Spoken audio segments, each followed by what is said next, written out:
Di dalam kekuatan besar ada tanggung jawab besar. Ada sakti, ada mukti. Dirgahayu, rahayu wilujeng jati. Sakti itu adalah dua hal yang berlawanan menjadi satu, tapi tidak melupakan karakter awal. Misal pria bertemu wanita, menikah, dan berhubungan dan bersenggama. Itu juga bisa disebut sakti. Istilah sakti ini adalah bukan peleburan, tapi kemenyatuan. Kemenyatuan yang tidak saling melupakan unsur awalnya, karakter awalnya, sifat-sifat awalnya. Contoh ada lagi siang, malam, baik, buruk, sesuatu yang berlawanan dan saling melengkapi dan bersatu, itu disebut sakti. Nah, nanti ada lagi yang namanya mukti. Mukti itu mungkin kita pernah mendengar sebuah lagu atau kidung Wahyu Kolosebo, mungkin salah satu liriknya, mukti ingsun tanpa piranti. Jadi mukti ini adalah sesuatu keajaiban atau kehebatan yang tanpa piranti, atau mungkin mukti ini adalah sebuah keajaiban atau kehebatan yang langsung dari Tuhan. Kemungkinan seperti itu, karena Tuhan bukan piranti. Jadi mukti engsun tanpa piranti itu maksudnya ya levelnya semacam sakti juga, tapi unsur pembentuknya yang berbeda. Ini disclaimer, saya bisa salah ya. Nanti kalau saya salah dan teman-teman punya pemahaman yang lain, tolong diskusikan di kolom komentar. Masalah kesaktian leluhur. Dulu ada seorang pendekar.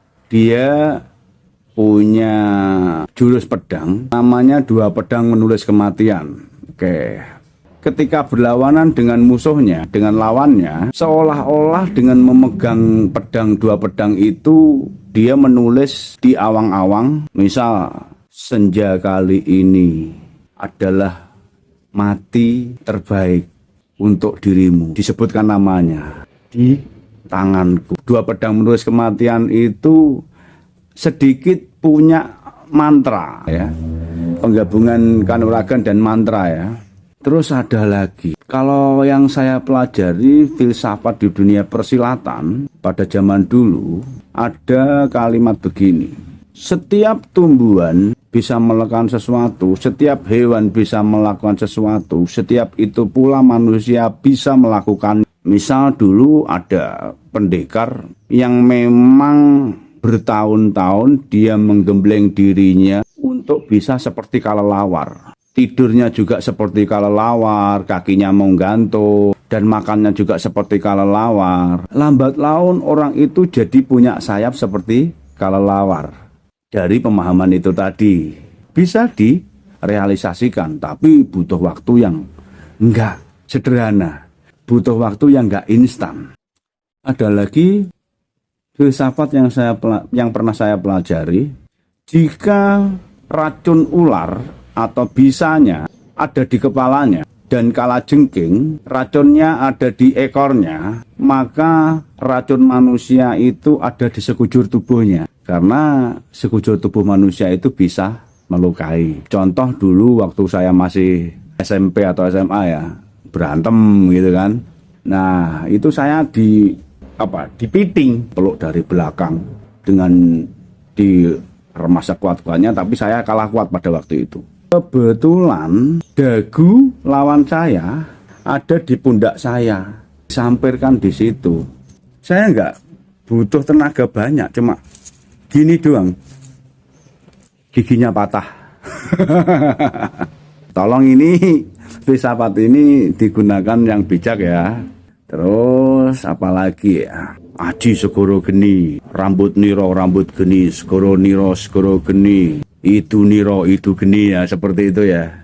Itu sun hametekek ajiku. Banyak, jadi banyak kesaktian leluhur itu. Tapi satu yang ada atau populer di Jawa modern, seperti loloh atau ilmu yang instan. Biasanya kalau orang menyebutnya untalan atau dimakan, seperti misal kita makan ake, jimat gitu ya, atau minum air yang didoain oleh seorang, tiba-tiba kita jadi kebal bacok misal, jadi sakti, bisa ilmu kanuragan yang tanpa belajar bisa gitu ya.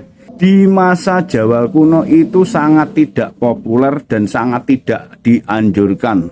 Bahkan seperti susuk-susuk gitu ya, biar kita tambah mempesona gitu ya, tambah rupawan, didukung oleh susuk-susuk yang ditempelkan di badan. Enggak, pada waktu Jawa kuno itu tidak populer dan tidak sangat dianjurkan. Yang populer di masa itu adalah misal jam tangan itu dimasukin energi tertentu, dimasuki makhluk-makhluk astral tertentu supaya jam tangan ini punya daya magis tertentu. Nah, jadi tidak dimasukkan ke raga, tapi dimasukkan ke benda-benda yang biasanya sering kita pakai. Misal ake seperti ini ya, ada gelang-gelang dari batu seperti ini gitu ya. Supaya apa? Kalau kita mencopot aksesoris ini, ya kita seperti manusia yang benar-benar manusia suci. Nah, harapannya begitu. Harapannya di situ. Makanya seperti dulu ada mantram ketika kita ingin mendekatkan kepada Tuhan yang Maha Esa sesuci mungkin. Ada mantra Hanutupi Hawa Songo. Hawa Songo itu adalah lubang nafsu atau pintu masuk nafsu-nafsu atau keinginan-keinginan.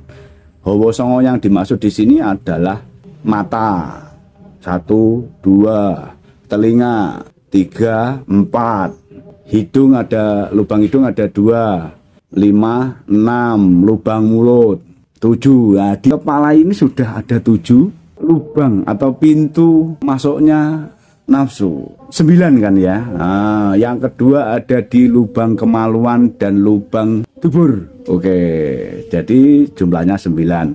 Hanutupi Hawa Songo, menutupi lubang 9 hawa nafsu, pintu masuknya nafsu, ditutupi, disebutkan, dirapalkan berulang-ulang, dimantramkan berulang-ulang, sampai benar-benar kita tak memiliki prasangka apapun, tak memiliki keinginan apapun. Nah, itu untuk mempermudah kita menuju berketuhanan gitu.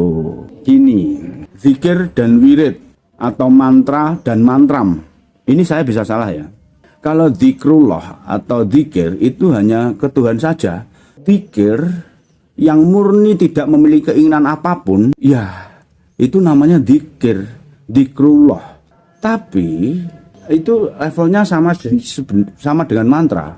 Mantra yang diucapkan tanpa keinginan apapun, hanya murni ke Tuhan, itu disebut mantra. Nanti ada lagi mantram atau wirid. Kita bacaannya cenderung sama ya biasanya, tapi di sana kita punya keinginan tertentu, baca berulang-ulang. Itu semacam kita mensugesti diri kita sendiri.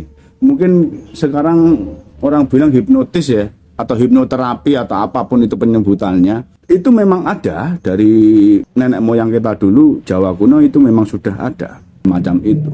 Semoga bermanfaat, tancap kayon.